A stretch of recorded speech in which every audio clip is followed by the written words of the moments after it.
If I say the word Apple, you say the word Macintosh. But if I had played the same game just a few years ago and said Apple, you would probably say 2 or 2E or 2 Plus, for it was the Apple II that started this company. But with the recent success of the Macintosh and the Mac II in particular, there have been rumors that the old Apple II was headed for the orphanage. Not so, for there's a new Apple IIc and a new Apple II GS. Today we take a look at the new generation of Apple II computers on this edition of the Computer Chronicles.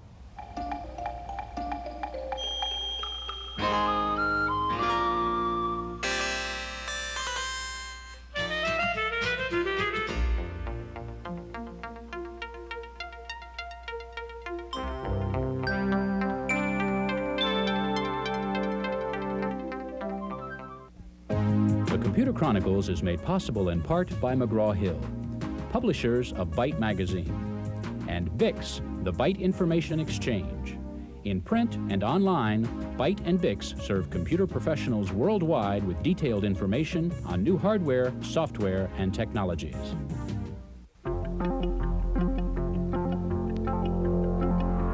Welcome to the Computer Chronicles. I'm Stewart Cheifet, and this is Gary Kildall.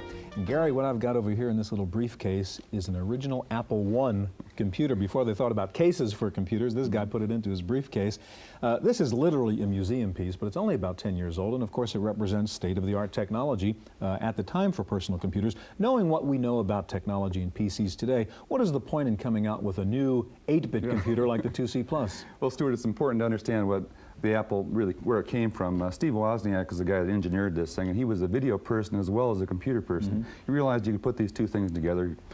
Great for playing games, real low cost because you hook it to your TV set. As a result, they got a head start in a lot of the other PC computer manufacturers.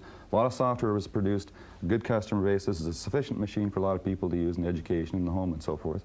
And Apple said, well, why not service that customer base and give them a new machine?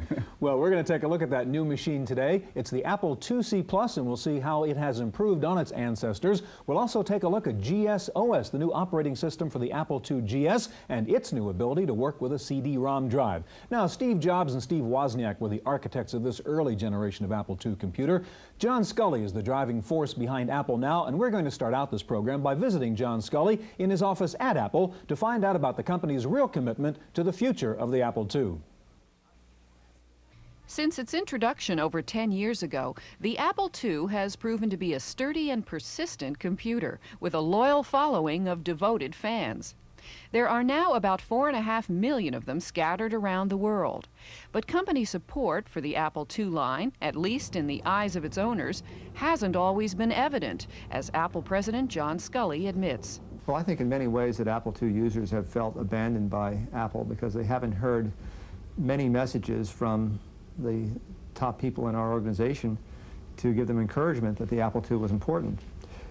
And to be perfectly honest, this was a very conscious direction on our part as we were trying to convince business users that Apple wasn't in the home computer business only, that we were also able to provide very powerful business workstations.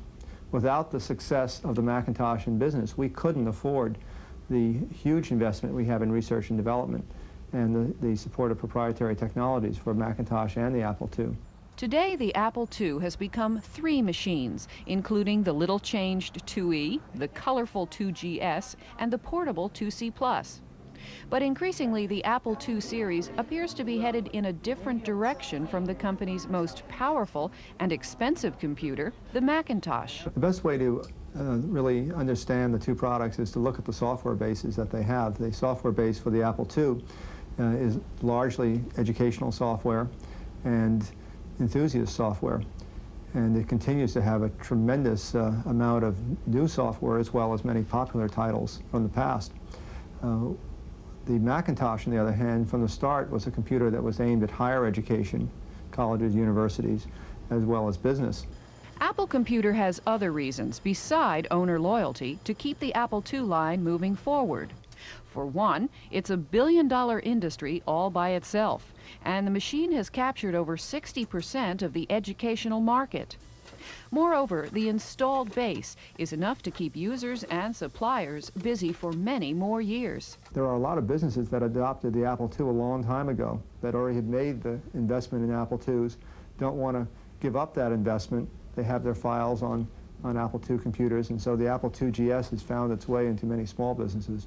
As with any other kind of computer product, the marketplace determines whether a computer will live or die. And John Scully believes that customers for the Apple II will be around for some time to come. We'll do everything we can to make the Macintosh as powerful as we can, but it doesn't mean that there aren't people out there who like a stick shift, who want to have the real feel of the chips. And that's the experience that you get with an Apple II. You're close to the technology.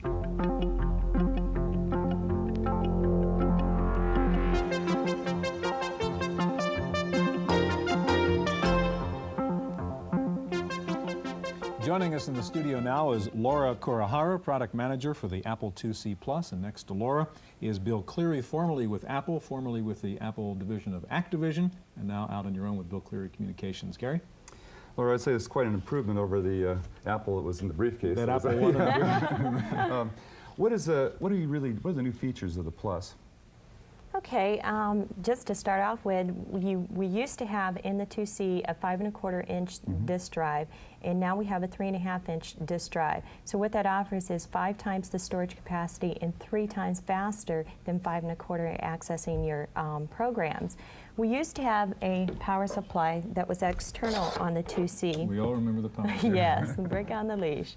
What we've done is internalize the power supply, and it resides right here inside the case. So we've done the obvious changes to the C Plus so that they're obvious, but they were important features that we needed to do to improve the C. Okay, just to be clear, that's not part of the new 2C. No, Plus. it's not. It's the old generation. It's the old generation, and it is gone away. And How about it's speed inside. improvements? Is it a faster processor? Or? Yes, what we have done is we have a custom accelerator chip that is in the C Plus, and what it does is help perform a 4 megahertz operation function for the user. So instead of running at 1 megahertz where the 2C originally ran at, you are running at 4 megahertz operational mode. And this is optional to the user. So you cold boot the machine and you're coming up in 4 megahertz. And then you can do a keystroke selection and go into 1 megahertz So those operational. programs that are dependent upon timing could still run in the new. You've got a demo, Correct. I think, in which you can show us the difference in those two speeds, could you? Yes, what I've done is this is going to be operating in 1 megahertz, so you get an idea of where we were at and where we're coming to. So what I did is, this is Math Blaster Plus. It's a popular software application for education. It's a game learning your math.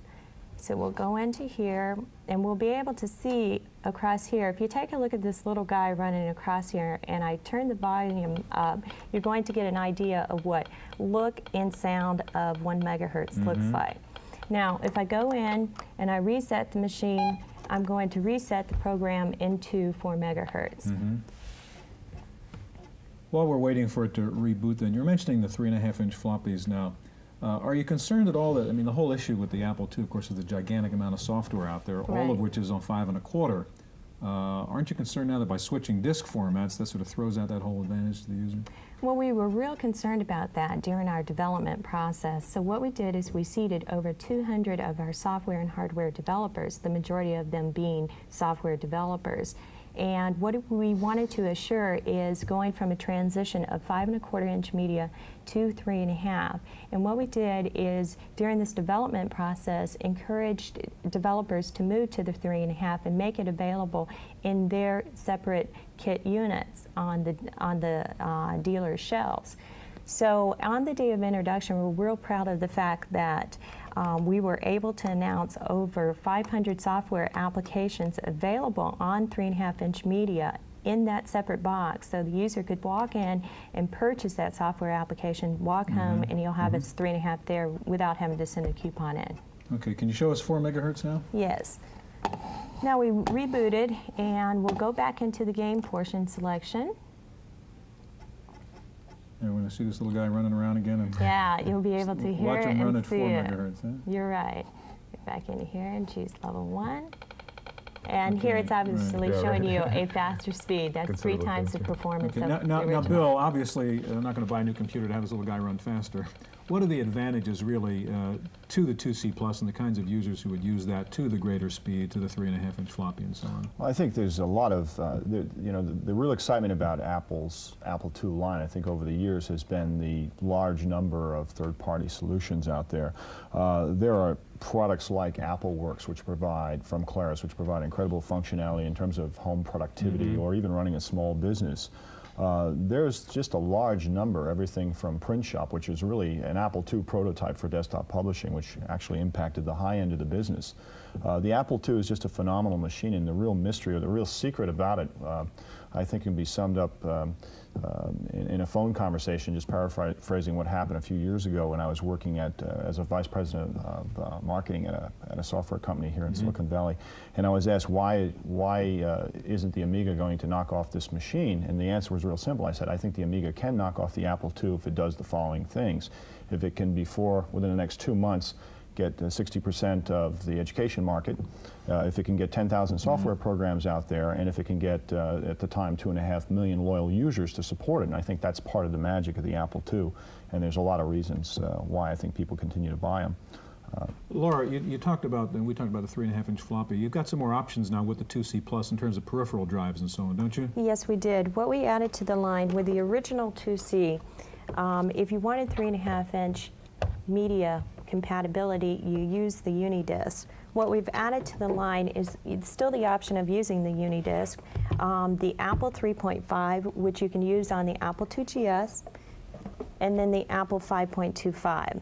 So now you have all 3 drives that are compatible for the product, for the Apple IIc product in our line. It's amazing how large that looks now. Yeah. The new size disc. Bill, what do you think about the positioning of this particular machine, the 2C Plus? Is that going to be in the same traditional niche where the 2 has been? Well, you look at the evolution of the machines. You now have a GS, which provides improved sound and graphics, and the mouse interface that people are familiar with on the Macintosh computer. I think the difference, the 2C makes a lot of sense for people, and I don't know from a positioning standpoint what this means, but for people whose kids may be in K through 12 using an Apple IIe, which is the standard in schools, to go home and to buy for the home an Apple IIc, it makes a lot of sense. It's a logical choice at Christmas time.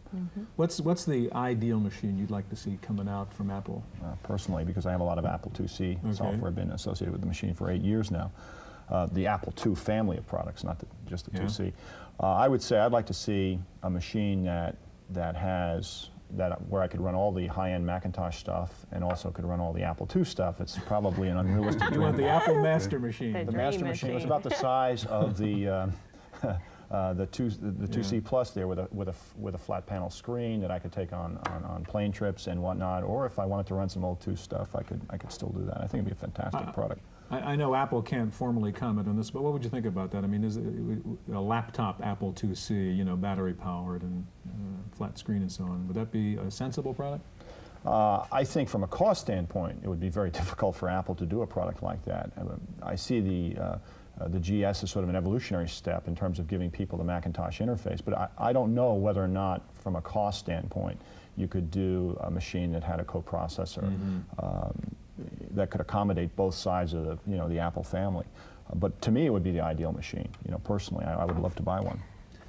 Okay, Bill, Laura, thank you very much. Now, the Apple IIc Plus is not the only new 2 coming out of Apple these days. There's a new Macintosh 2, the Mac 2X, and Wendy Woods takes a look at that new machine.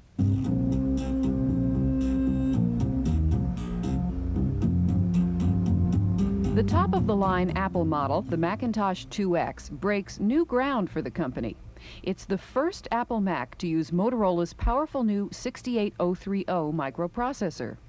It's got a standard memory of 4 megabytes, runs at 16 megahertz, is 10 to 30% faster than the Macintosh 2, and most importantly, is the first Apple product to read and write to the IBM MS-DOS format. The message we get most clearly is people love our technology and they want to use it. And the less painful we can make it for them to transition out of an old technology, the easier it is for us to sell our technology. The Macintosh 2X drive is operated by Apple's File Exchange software, which can read and write 3.5-inch MS-DOS or OS2 diskettes, Macintosh diskettes, or Apple II Pro-DOS diskettes. In this demonstration, the 2X is reading and converting a Lotus 123 file made on an MS-DOS laptop to a file that can be used in Microsoft Excel on the Macintosh. Within a few years, this top of the line will become the middle of the line, and you can see the direction in which Apple is heading. A future of powerful color Macintoshes in which the data from many kinds of machines will be interchangeable. In Cupertino, California, for the Computer Chronicles, I'm Wendy Woods.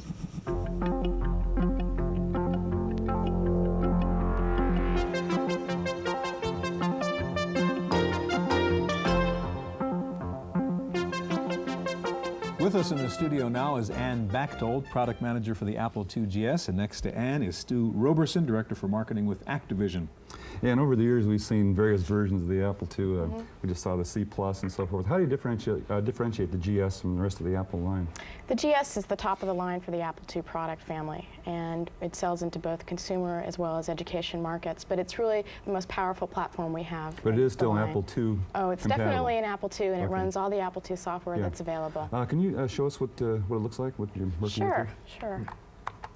The key thing, Ann, is really the operating system here. Yes, It's not a definitely. new machine, it's a new operating system The for GS the has been out for almost 2 years, and what I'm booting up right now is the new Apple II GS system software, version 4.0, which we recently introduced about a month ago at Apple Fest. Well, while it's booting up, have you identified the customer base now? Obviously you have over the past 2 years. Who buys the GS? People who are interested in doing home productivity, families, and we have a very large education base in both K through 12 areas as well as some college base, but it's primarily a K through 12 machine and home productivity machine for families. Okay. So what we're booting into right now is basically the heart of the new system software, which is GSOS, the new operating system. And some of the improvements that GSOS brings to the GS are, first of all, increased disk access, which, as you can see, definitely speeds the boot time of the system over our previous system software. And we've also introduced the concept of file system translation. And essentially what file system translation allows us to do is access data files from other operating systems. And what we've done is we've created new tools called FSTs, or file system translators, which allow us to do that. And one of the things I'd like to demonstrate today is the file system translator for the High Sierra file system. And as you can see, we've got a system right here that's configured with CD-ROM. And one of the things that we can do is, through using the High Sierra FST, we can actually access applications, CD-ROM applications such as Bookshelf, which is from Microsoft. And bring it right into Multiscribe. And bring it right into Multiscribe. Multiscribe is a very popular GS word processing program. A lot of our users have it. So what I am right now, I'm in a Multiscribe file, and what I'm going to do is go into my disk area, and I'll go ahead and scan through some of my different volumes here until I bring up Bookshelf. And I'll go ahead and open a Bookshelf file.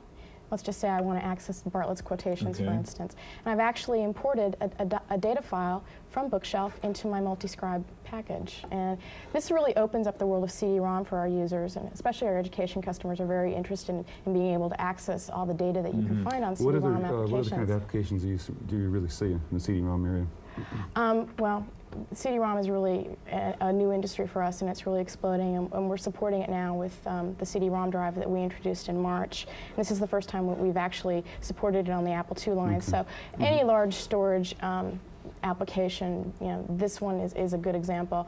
I guess encyclopedia. Exactly. Exactly. Quickly, Ann, could you run us back to the operating system and show us some of the new tools that are in the OS?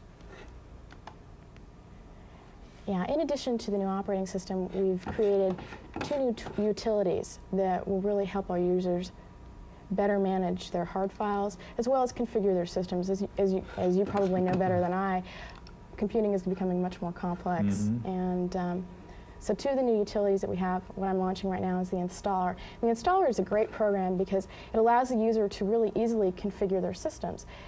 If you start adding hard drives and CD-ROMs and various other things, it becomes somewhat complicated to make sure you have the right drivers. So on the right our left-hand side right here, I have some of the different drivers that you can add to your system, everything from MIDI to image writer support to CD-ROM support. Let's just click on CD-ROM and install this driver. That way I know I'll definitely be able to run this program.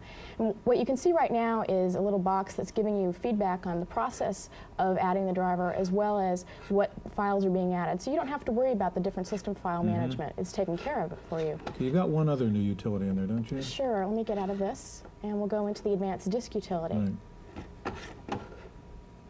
And that lets you do what? The advanced disk utility really helps you set up your hard drive and manage the information that's found there.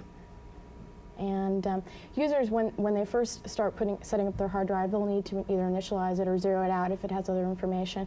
But another important element to this is partitioning, and that's something we haven't supported prior to today, or actually in the last month. And what I'm showing you right now is a new partitioning utility. And what I have on the right side here are 3 different partitions that we've set up on this particular hard drive, and I'll show you that we can change the partition size as well as... and why are you partitioning the disk? Sure. One of the reasons you might partition a disk is to have different file formats. Okay. Maybe you want to mix Pascal files with Proto files, things like that. So I can add and delete partitions and change the partition sizes. So. Okay, Ann, can I ask you to load up Stu's program while I talk to Stu? How important is the 2GS as a product line to software developers like Activision? Well, Activision is really dedicated to the Apple 2GS and to that education and home marketplace that Ann had mentioned. To the large growing developer base, I think you're seeing a lot more activity in the GS as some of the original Apple II developers have now started shifting their emphasis over to the new machine. Do you have any idea what the size of that market is now? Right now, there's over 300,000 2GSs installed, and that's growing. We anticipate, as what happened last year, that during the Christmas quarter, they'll sell more Apple 2GSs than any other Apple CPU. Stu, you've got a paint program from Activision, which takes advantage of the graphics of the GS. Describe it and show it to us. Yeah, this is PaintWorks Gold, and PaintWorks Gold is one of 8 products that we make for the Apple 2GS. PaintWorks Gold was derived from PaintWorks Plus, which is a 512K version of the product for ease of use and has made its way into many schools. What we're going to take a look at here is some of the advanced features that you can do with the 2GS using PaintWorks Gold. Now, the image it's going to load is one that you may have seen. It's the Taj Mahal. And we're going to use 2 features, slippy colors, which is a unique feature, and then masking colors to make the Taj Mahal actually reflected in the pool below. What Slippy Colors actually allows you to do is define colors for your lasso tool to slip around. So we're going to define all the colors that are used in the sky. Then we're going to choose our lasso tool and select the Taj Mahal. You'll note once I have released this that just the Taj Mahal is selected. This allows you to pick out objects that you want from any painting. Now we're going to go ahead and flip this Taj Mahal around to paste it down below. So we'll just flip it vertically. And now we have our Taj. Now I'm going to move the screen around a bit. So first we'll cut this out, grab our handle. Now let's paste in the Taj Mahal. As we move it up, now we have a perfect reflection. Well, near perfect, because you can see it's overlapping the grass. Well, that's where masking colors comes in. We can actually mask these colors so that you can paint behind them or around them. Show us how you do that. Go ahead and mask some colors here. And I'm going to mask every single color and then unmask the colors that may be in the water. Now you'll note as it has made its selection that instantly the Taj goes behind. In fact, you can actually paint behind the other objects that you see here on the screen. Now the last thing that we're going to do here is just make this a nice sunset picture. And we'll do that by changing the colors. Now the sky was actually created using some gradient colors. We'll go in and change those colors. We'll choose a color of red, and I want to adjust my entire palette to it. And I'll start picking out some oranges that might work well in a sunset sky.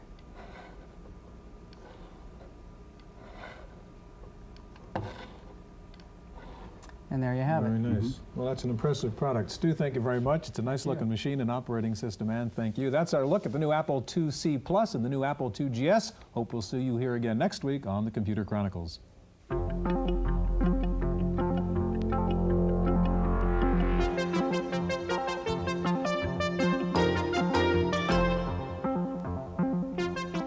Random Access File this week, an announcement from Toshiba that could replace floppy and hard disk drives in the near future.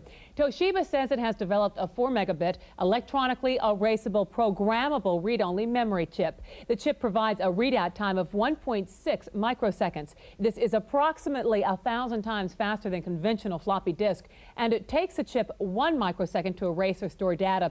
Toshiba says the chip eliminates the need for floppy or hard disk drives, and Toshiba believes without the cumbersome disk drives, drastically smaller computer systems could be on the market within 3 years. A new Macintosh laptop should be out by this summer. Still, no specific launch date has been announced, price range, or specifications for the system. But there have been leaks by a Dylan Reed analyst who says the new model should be introduced in June and cost about $6,000. And the word is the launch of the laptop has been delayed by problems with screen display. President Bush has okayed the foreign takeover of the U.S.'s last major producer of silicon wafers used to make computer chips. A West German firm has bought the California Monsanto Electronic Company. The U.S. now produces none of the silicon wafers made in the world, while the Japanese provide 70% and European companies 26%. The sale of Monsanto, the world's 6th largest producer of the wafers, was announced last November. TV newsman in St. Petersburg, Florida, has been arrested for allegedly cracking his former employer's computer system. Michael Shapiro left his station for a competitor 4 months ago. In January, an investigation showed that files were missing from his former station's newsroom computer. A probe by the phone company led police to Shapiro. Shapiro is now on a leave of absence from his current job. He is facing 14 counts of computer-related crime. His bond is set at $14,000. Making long-distance phone calls and charging them to your home couldn't get much easier than this. U.S. Sprint is testing a telephone calling card that can only be used when the cardholder's voice print is verified. The voice card, as it's being called, is being tested by employees and selected customers. Here's how it works. Dial the 800 number, then dial in an easy-to-remember number like your birth date, then give a 2-second verbal password. Your voice is then compared to your voice print on Sprint's record. If it matches, the call goes through. If not, it's blocked. Here's something students may be interested in. Microsoft and Simon & Schuster's Prentice Hall College Book Division will publish a student version of Microsoft's Excel spreadsheet. The release date is scheduled for April. The student edition will include all the features of the retail edition. Candilia, a vast kingdom, a peaceful, futuristic world ruled by the Lockarm dynasty for ages. Its secrets are locked in the sword of power. Its creation is from the imagination of one 15-year-old Jeffrey Campbell of Colorado. Campbell just won first prize for his story. He was competing in a contest by Nintendo. The contest was to come up with the wildest plot for a new video game. Campbell did and won. Campbell's game idea was just one of over 10,000 entries by youngsters ages 8 to 15. That's it for this week's Computer Chronicles. I'm Cynthia Steele. The Computer Chronicles is made possible in part by McGraw-Hill, publishers of Byte magazine, and VIX, the Byte Information Exchange. In print and online, Byte and VIX serve computer professionals worldwide with detailed information on new hardware, software, and technologies. For a transcript of this week's Computer Chronicles, send $4 to PTV Publications, Post Office Box 701, Kent, Ohio 44240. Please indicate program date.